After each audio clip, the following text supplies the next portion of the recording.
The first unit in grade 4 number sense and numeration includes topics like whole numbers, decimal numbers, fractions, operations in mathematics and money amounts up to 100.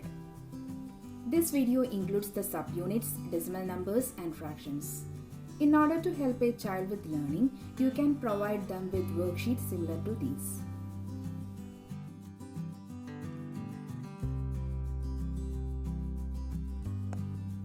Write down these as a fraction and a decimal. For that, provide the child with decimal number names. Write down these numbers as we read.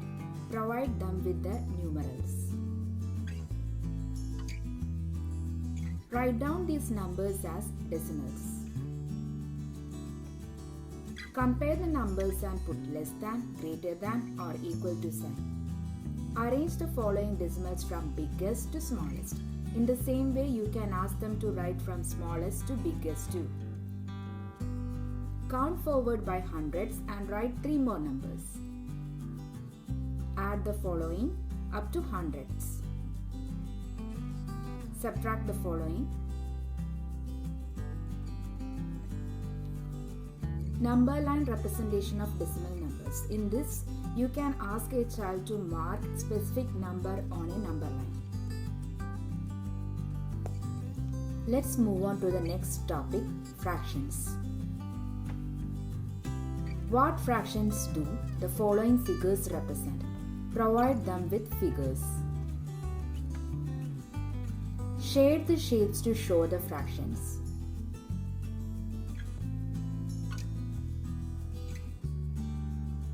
Fill in the blanks with the words numerator or denominator. For that, provide the child with the fraction and a number in the fraction, and they are asked to write whether that number is the numerator or denominator. Write down the fractions in order from smallest to biggest. In the same way, you can ask them to write from biggest to smallest. Write the fraction f. Provide them with the number in the numerator and the number in the denominator. They have to write down the fraction. Put less than or greater than symbol. Write 2 equivalent fractions for the given fraction. Before giving this type of problem, make sure they do know the concept equivalent fractions. In addition to these, you can also provide the child with word problems. Thank you for watching this video. If you like the content, please give a thumbs up. Otherwise, please comment on the comment section. For more videos on Canadian school curriculum, please visit the channel homepage.